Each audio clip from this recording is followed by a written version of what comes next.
Et bonjour à toutes et à tous sur le plateau du Hub Live, donc au cœur de Retail et e-commerce 2023 au Palais Brongniart à Paris, où se succèdent durant toute cette journée des témoignages, des témoins, donc d'acteurs donc professionnels du retail de l'e-commerce, avec leurs insights, leurs témoignages sur leurs clients et puis sur eux-mêmes. Alors là, on est avec Aïssatou Diallo, donc vous êtes Sales Manager France Retail de Snapchat.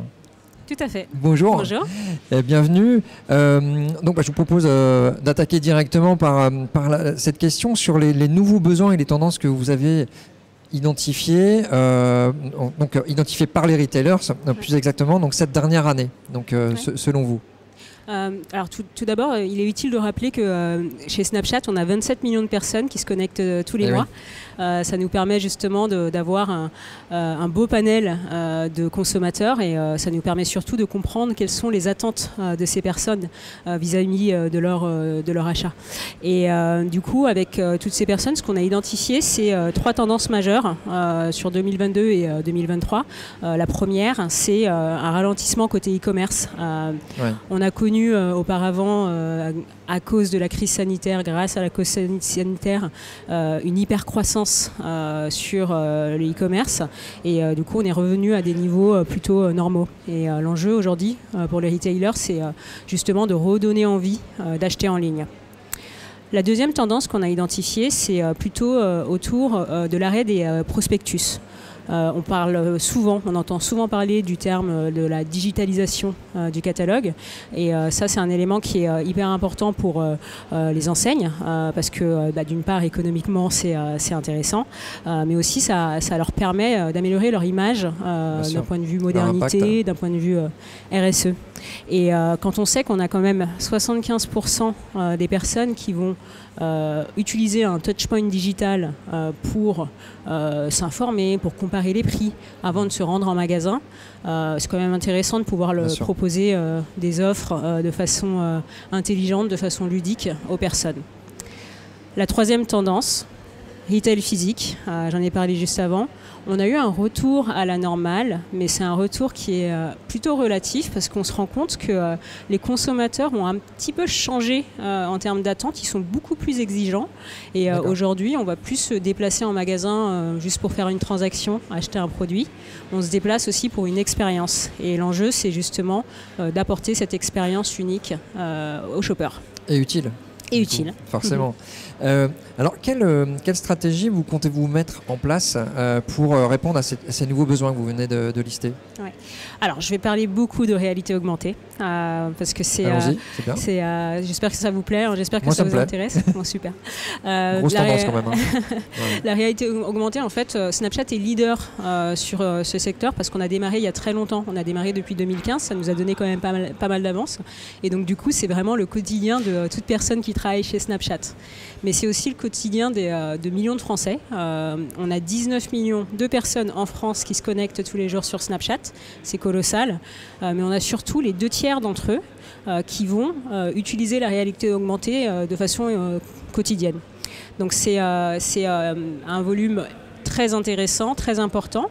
Et quand on pose la question aux gens et on leur demande pourquoi en fait ils utilisent la réalité augmentée, il y a évidemment un sujet de divertissement, c'est quelque chose qui plaît, qui est engageant, mais on a aussi envie d'utiliser la réalité augmentée pour qu'elle puisse nous apporter de la valeur, pour qu'elle puisse nous aider dans le quotidien. Donc ça peut être un apprentissage, on peut apprendre des langues par exemple, comme ça peut être aussi un test d'un produit. Je peux essayer un produit sur Snapchat. Quand on pose la même question aux marques, on se rend compte qu'on n'a pas encore ce réflexe. Et la plupart des marques pensent que la réalité augmentée, c'est uniquement pour du ludique et du fun. C'est un peu gadget, quoi. C'est exactement ça. En réalité, pas du tout aujourd'hui. En revanche, on commence à un petit peu changer la perception. Et j'ai un super exemple, c'est Yves Rocher, avec qui on a travaillé à Noël dernier, lors de leur campagne de Noël. Et ils se sont tournés justement pour la première fois vers la réalité augmentée pour proposer aux clientes de tester des produits. Donc on a vraiment ce côté cabine d'essayage virtuelle on ouvre Snapchat, on entre dans l'univers d'Yves Rocher, on teste du mascara, du rouge à lèvres, des teintes différentes et en fait, en un clic, on peut arriver sur le site e-commerce et on peut acheter le produit. Donc, si on imaginait faire ça dans la vraie vie, on devrait se déplacer en magasin, on devrait essayer. Donc bon, c'est une valeur ajoutée qui est indéniable pour le client.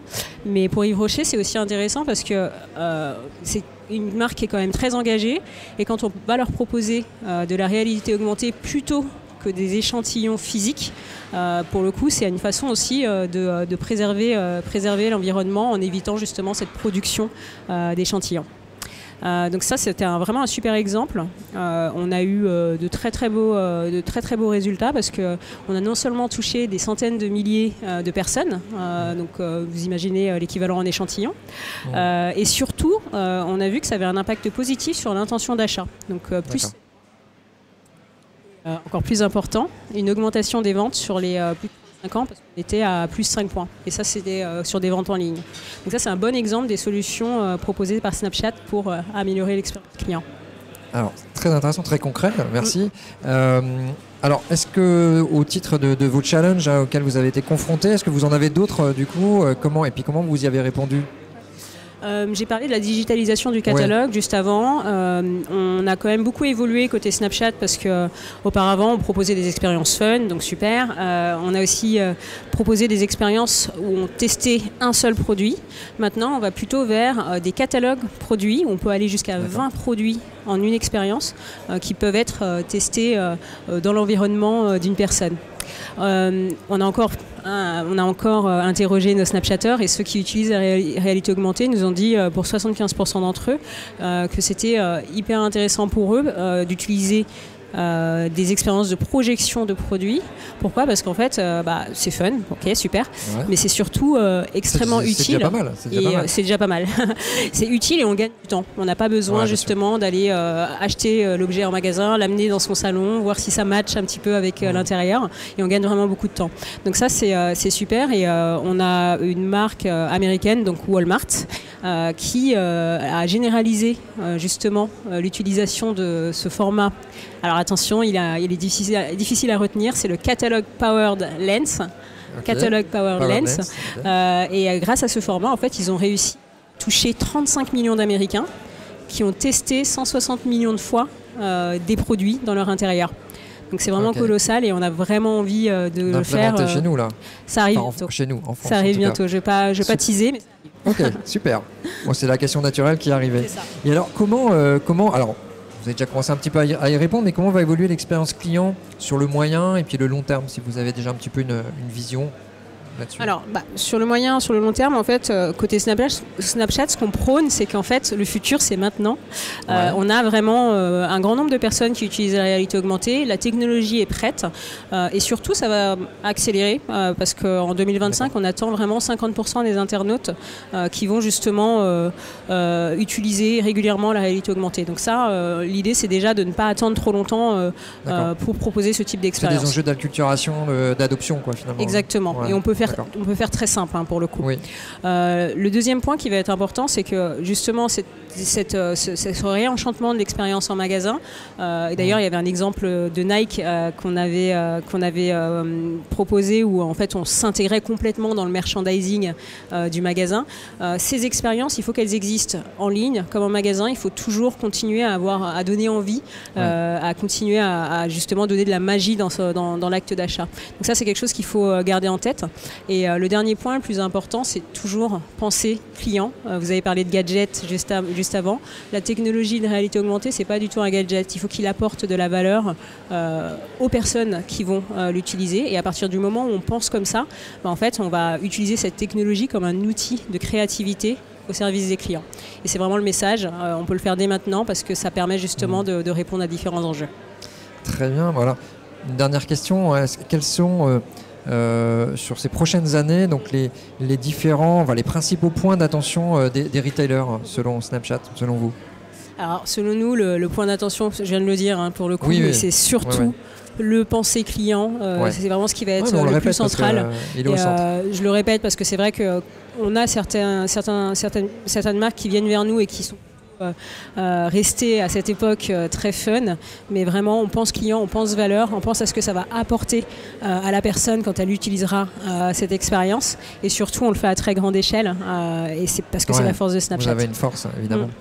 Merci beaucoup Aïssatou Diallo. Merci D'être passé nous voir, et puis bonne journée à vous. À bientôt. À bientôt. Bon succès. Au revoir.